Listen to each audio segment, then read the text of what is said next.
یہ ملفوظات میں چھپا ہوا ہے. میں یہ بات اس لیے کہہ رہا ہوں کہ ایک اچھا خاصا طبقہ وہ کام کے تقاضوں کو اتنا اوڑھ لیتا ہے، انتظامی امور کو اتنا اٹھا لیتا ہے کہ اس کو صبح سے شام تک فرصت نہیں ملتی اس کی کہ وہ نبوت کی بنیادی شان اور نبوت کا بنیادی کام کسی کے دروازے پر جا کر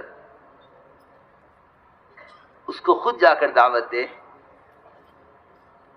اس کو انتظامی کام کی وجہ سے اس کی فرصت نہیں ملتی، جس کی وجہ سے انفرادی دعوت کی اہمیت کم ہوتی جا رہی ہے.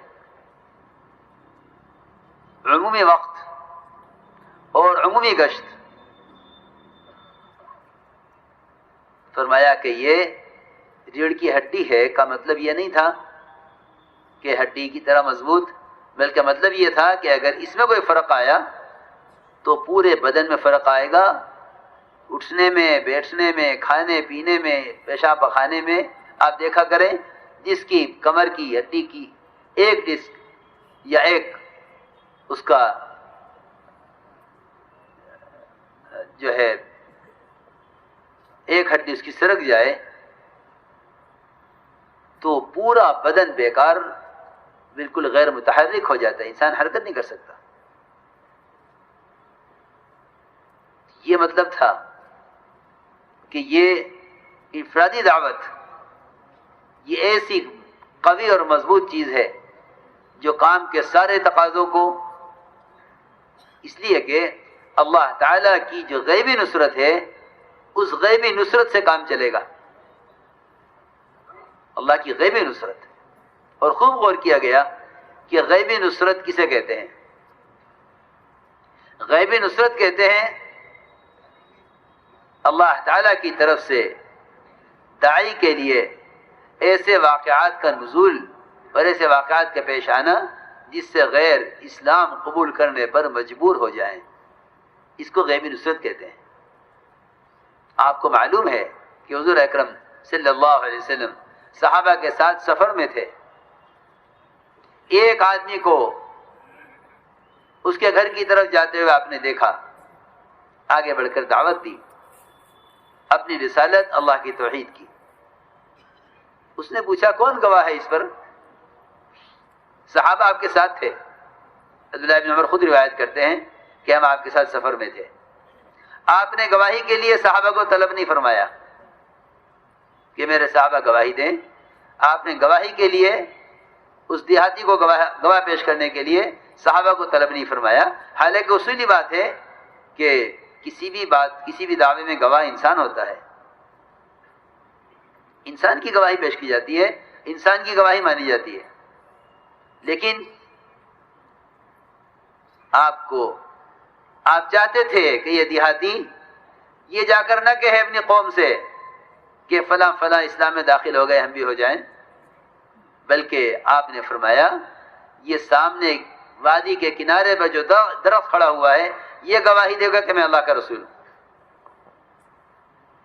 وہ درخت وہاں سے زمین پھاڑتا ہوا آیا اور آ کر آپ کے سامنے کھڑا ہوا.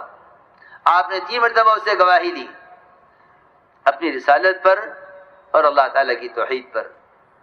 اس نے 3 مرتبہ گواہی دی، درخت نے. دیہاتی نے خود سنا درخت کی گواہی کو اور اسلام قبول کیا، اور یہ کہہ کر گیا کہ میں اپنی قوم کو جا کر دعوت دیتا ہوں، اگر انہوں نے بات مان لی تو لے کر آؤں گا سب کو، ورنہ میں تنہا آپ کے پاس آ جاؤں گا. میں عرض کر رہا تھا کہ اس کو غیبی نصرت کہتے ہیں، اس کو غیبی نصرت کہتے ہیں. ورنہ نصرت کا درجہ گرتے گرتے گرتے گرتے اب اس پر آ گیا ہے کہ اگر سفر میں اپنی خواہش اور طبیعت کے مطابق آرام اور کھانا مل جائے تو کہتے ہیں بڑی نصرت ہوئی، اور اگر ہلکا سا کوئی جھونکا یا ہلکا سا کوئی مجاہدہ انبیاء اور صحابہ کی لائن کا آ جائے تو جماعتیں شکایت کرتی ہیں کہ ہمیں ایسی جگہ کیوں بھیجا ہے جہاں یہ انتظام نہیں تھا. میں عرض کر رہا کہ غیبی نصرتیں وہ ضروریات کا پورا ہو جانا نہیں ہے، بلکہ غیبی نصرت نے جس مقصد کے لیے نبی کو بھیجا گیا ہے اس کو اس مقصد پر اللہ کی طرف سے نصرت ہو، کیونکہ آپ کی بعثت کا مقصد ہے ساری انسانیت کو ہدایت کی طرف لانا، یہ آپ کی بعثت کا مقصد ہے۔ تو میں نے اس ساری بات کا خلاصہ میرے دوستو عزیز یہ ہے کہ نبوت میں سب سے بنیادی چیز وہ دعوت کے اندر عمومیت ہے، اس لیے کسی قوم یا کسی قبیلے کے بن کر کام مت کرو۔ حق کا تقاضا یہ ہے کہ جب حق سامنے آ جائے تو حق کا ساتھ دو، یہ نہ دیکھو کہ یہ بات میری قوم کی طرف سے ہے، میری قوم کے خلاف ہے، اس لیے کہ یہ اصولی بات ہے کہ اللہ رب العزت کام ان سے لیتے ہیں جو حق کے معاملے میں قوم کی رعایت نہیں کرتے۔ جن لوگوں نے حق کے معاملے میں قوم کی رعایت کی وہ اسلام سے محروم رہے۔ آپ دیکھیں ان بادشاہوں کے واقعات، جنہوں نے اسلام کو سمجھ لیا تھا اور جان گئے تھے کہ ہاں اسلام حق ہے، محمد صلی اللہ علیہ وسلم حق ہیں، صرف اس لیے اسلام قبول نہ کیا کہ اپنی قوم کو کیا جواب دیں گے۔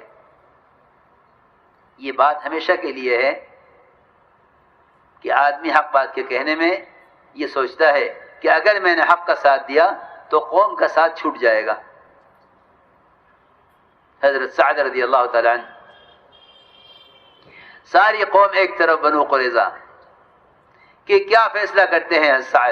سعد رضی اللہ تعالیٰ عنہ نے فیصلہ کیا ساری قوم کے خلاف کہ میرا فیصلہ وہ ہے جو اللہ کے رسول کا فیصلہ ہے۔